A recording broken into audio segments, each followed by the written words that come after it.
What's up, guys? How y'all doing? I have returned once again for my prediction video of the next game against Division II Hawaii Pacific University. And as you can tell by the title down below, I am predicting that UH will win this game by at least 15 or 20 points. 15 to 20 points, really. And as you can see by my banner, it's pretty much the same thing. And I'm going to explain this in a moment, but first, I want to take the time to just say that to subscribe if you haven't. If you like my prediction videos or my recaps or my press your luck games, just hit the subscribe button if you want to see more. And I humbly ask you for that. I bought a pro license for TubeBuddy. I'm trying to grow my channel some more. I'm already at over 10,200 subscribers, and I want to earn a lot more. And I appreciate all the support. So remember, just subscribe. That's the way the algorithm judges you. I got my channel remonetized on December 1st, and I want to be able to keep it this time. I only got to enjoy it 2 months earlier this year. So anyway, let's get started. Okay, now, as you can see by my banner and, of course, the title, I'm predicting UH men's basketball will defeat Hawaii Pacific by at least 15 to 20 points. If they can do more than that, that's great. And you know what? We have a reputation for repeatedly beating Division II schools. And of course, Hawaii Pacific is a Division II school. But obviously, UH Manoa cannot take this lightly. Because if they take this lightly, then the unimaginable can happen. Because if HPU comes out the winner, that will be like Cal Poly turning back UC Santa Barbara in the Big West Conference play, okay? Or even Cal Poly turning us back at their place, and it's happened before. So I'm fully expecting that UH Manoa will come away with the win, obviously because Hawaii Pacific is Division II. And we have been known to win these games by considerable margins. And I'm definitely looking at a double-digit win, because if we end up winning by just about 1 or 2 possessions, that's a sign that we did not play well at all. You see what I'm getting at here? So obviously, I am predicting that UH will win this game for sure, by at least 15 to 20, or even more than that.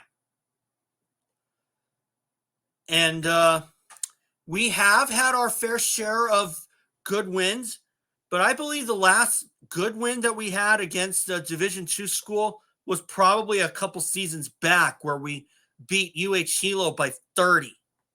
Okay? And that was back in the 21-22 season, and that was to begin that season. That was the first game of the season in the Rainbow Classic. Unfortunately, the Rainbow Classic did not happen this year. I don't know the specifics there, but still. Anyway, I'm definitely looking forward to that game. And again, the tip-off will be Sunday at 5 p.m. Hawaii time. There's only going to be a TV broadcast, but really, like I was saying earlier, if HPU were to come out the winners over UH Manoa, that would be like Cal Poly turning back UC Santa Barbara. Of course, there's always a possibility, and that kind of stuff can happen. I mean, last season, Cal Poly won only 1 game in Big West Conference play all year, and they didn't win another game until the Big West tournament, when they turned back Long Beach State. And 2 seasons ago, Cal Poly also turned back UC Irvine, one of the perennial frontrunners. And obviously, I could kind of, even though I did not see that game, I would deduce that UC Irvine just did not play like themselves, or they just did not have a lot of friendly bounces from the shooting percentage. Because for Cal Poly to defeat UC Irvine that a couple seasons ago, that was a big statement. Am I saying that HPU is going to beat UH? No, but there's always the possibility. But since UH Manoa is Division I and HPU is Division II, my money's on UH Manoa winning that one by a long shot. And, it's always good to have these cupcake games. And that way some of the reserves get some time on the court.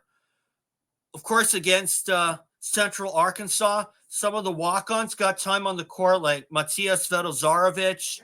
I believe Logan Robeson also got some time on the court, along with Akira Jacobs, who even got his first triple as a Rainbow Warrior.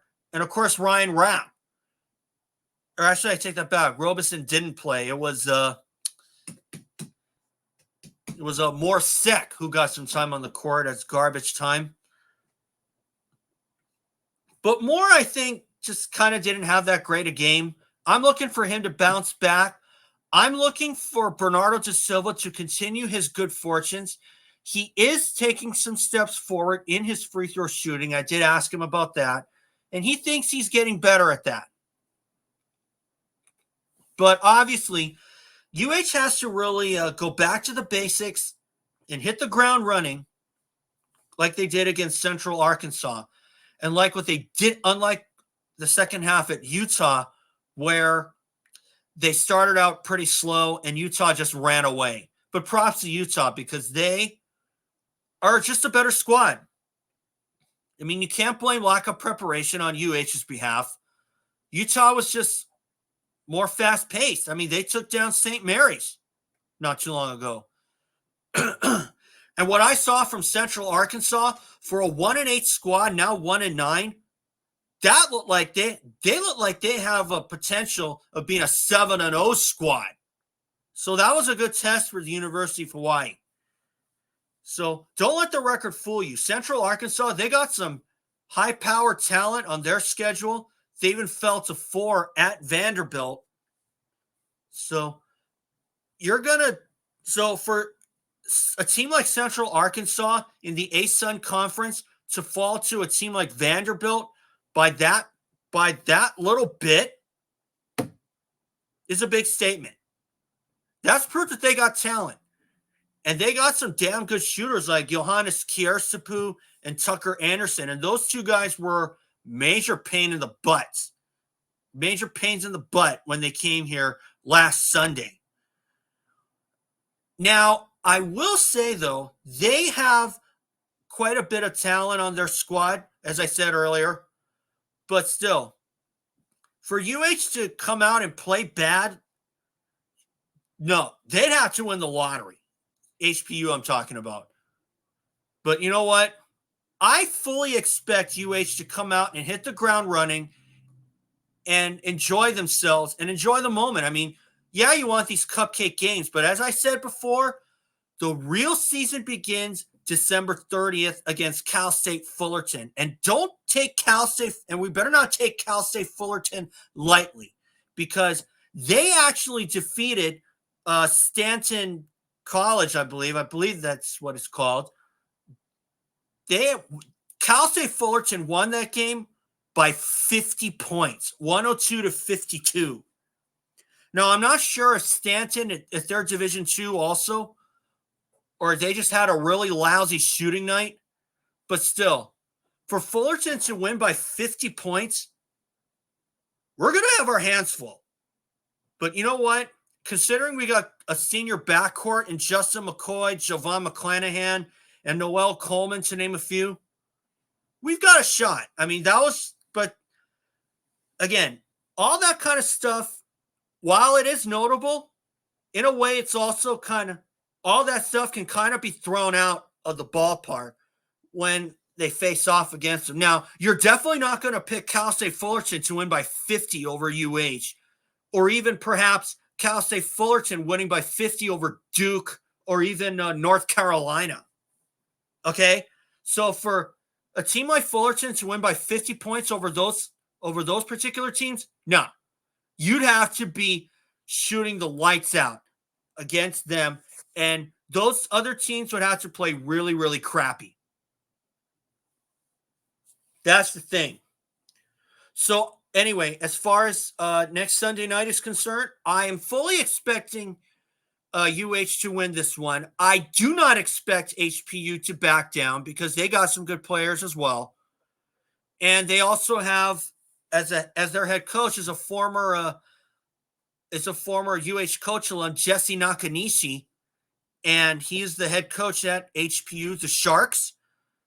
So, Jesse, shout out. So, I am looking at UH winning by 15 or 20 or more. And so far, in a way, I haven't really been wrong yet this season. Well, other than St. Mary's. I mean, because I thought that they were going to win that one, but it definitely did not work out. But Coach Ganot said at that time they got their teeth kicked in against St. Mary's. So it's always good to have one of the cupcake games like I was talking about earlier.